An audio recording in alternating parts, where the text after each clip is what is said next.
बचेगा जब तुम एक होगे। तुम्हारा भाई तुम्हारे साथ नहीं है, तुम बुरा ना मानना। हमने आज जो गाड़ी में बोल रहे थे, गगन को बोल रहे थे कि हमारी प्रार्थना है तुम आया करो, तो गगन ने कहा कि परिवार को ये नहीं, तो हमने उनको कहा भी ये बात, अब बालाजी के बहाने आया करो, हम तो हैं, हमारे बहाने आना। रितेश भी बैठा था, गाड़ी चला रहा था, हमने सिर्फ इसीलिए बोला हम चाहते हैं कि तुम आओ, हम सिर्फ ये चाहते हैं। देखो पैसा सब कुछ नहीं होता, पैसा बहुत कुछ होता है पर सब कुछ नहीं होता। पैसा तुम्हारे पास बहुत होगा तो तुम दौलत की बदौलत सम्मान पा सकते, पर भगवान नहीं पा सकते हो। दौलत की बदौलत तुम फर्स्ट सीट पा सकते, या बहुत अमीर होगे तो मंच पर आ जाओगे, लेकिन यार मेरा हनुमान तो नहीं तुम पा पाओगे। बने रहो अमीर, हनुमान को पाने के लिए पैसा नहीं, भाव की आवश्यकता है। वो तो भाव से प्रकट होता है। मेरे पागलो, परमात्मा को पाने का सूत्र भक्ति है, सज्जनता है। परमात्मा को पाना है। पैसा तुमको ऊपर ले जा सकता है, पर तुम पैसे को ऊपर नहीं ले जा सकते। पैसा तुमको ऊपर ले जा सकता है। इकोनॉमी क्लास में रहते हो तो पैसा होगा तो आप फर्स्ट में आ जाओगे, लेकिन उससे ऊपर नहीं जाओगे। हवाई जहाज पर ही जा सकते, स्पेस पे जा सकते, तो पैसा तुम्हें ऊपर ले जाएगा, पर मजाल नहीं है जो तुम पैसे को ऊपर ले जाओ। और मेरे पागलो, एक बात याद रखना न्यूजीलैंड वालों, हम तुम्हें भारत से जुड़े रहने की बात इसलिए बोल रहे हैं, सनातन से जुड़े रहने की बात इसलिए बोल रहे हैं, संस्कृति से जुड़े रहने की बात इसलिए बोल रहे हैं कि तुम भोजन तो खरीद सकते पर भूख नहीं खरीद पाओगे। तुम किताबें खरीद सकते, ज्ञान नहीं खरीद पाओगे। तुम मंदिर बना सकते, भगवान को नहीं बुला पाओगे। तुम बिस्तर खरीद सकते, नींद नहीं पा पाओगे। उसके लिए तो सनातन धर्म में ही तुम्हें आना पड़ेगा,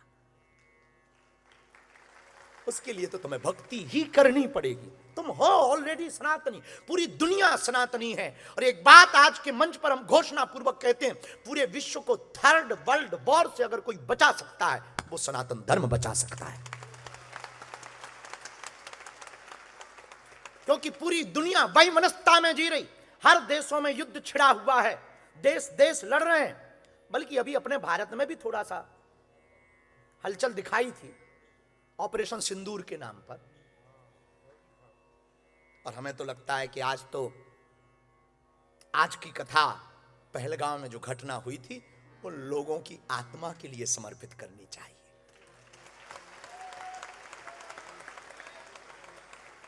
मेरे पागलो, एक बात तुम याद रखना, तुम भारत और सनातन संस्कृति और अपने परिवार से जुड़े रहना। कल हमने बोला था क्राइस्ट चर्च में कि तुम्हारे पास गाड़ी हो जाए, बंगला हो जाए, पैसा हो जाए, पद हो जाए, कद हो जाए, पर यदि तुम्हारे पास परिवार ना रहे तो ताली कौन बजाएगा? सेलिब्रेट कौन करेगा यार?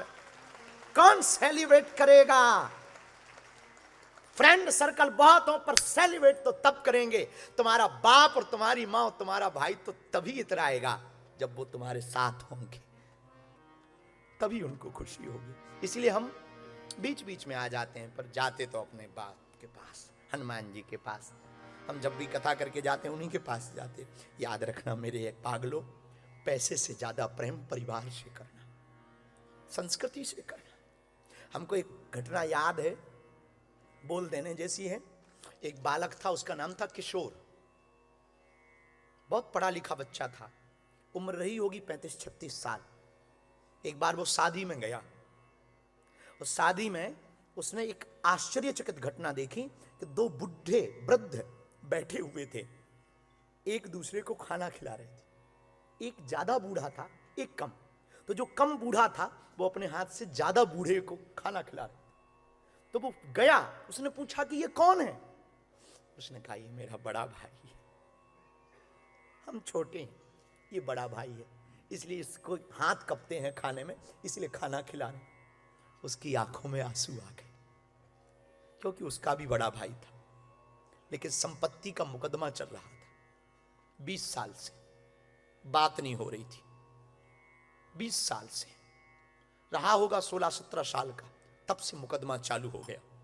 भाई भाई के प्रति प्रेम देख करके उसका दिल पिघल गया। उसने तुरंत फोन लगाया बड़े भाई को, वहां से आवाज आई, हेलो कौन? भैया मैं तुम्हारा किशोर बोल रहा हूं। बड़े भाई ने जवाब दिया, अब फोन क्यों लगाया? परसों पेशी है, कोर्ट में मिलना, वहीं बात करना। वो चुप हो गया। छोटा भाई बोला, भैया तुम हमारी जायदाद ले लो, संपत्ति ले लो, सब ले लो, मैं मुकदमा वापस लेने को तैयार हूं। बड़ा भाई बड़ा चौंका। आश्चर्यचकित बात, आज तक ऐसा हुआ नहीं। जो भाई भाई को मारने पर तैयार थे, क्या घटना घटी। और छोटा भाई किशोर कहता है, भैया तुम हमारी जायदाद ले लो, संपत्ति ले लो, मैं मुकदमा वापस लेने को तैयार हूं। बड़े भाई ने कहा, क्यों? उसने कहा, सब ले लो, बस मेरा बड़ा भाई वापस लौटा दो। मुझे अपना बड़ा भाई चाहिए। वही बड़ा भाई चाहिए जो बचपन में छोटी सी खरोंच आ जाने पर अकेला ही 10-10 से लड़ जाता था। वही बड़ा भाई चाहिए जो भरे हुए पानी में हमको पीठ पर टांग लेता था, पर पानी से बाहर ले जाता था।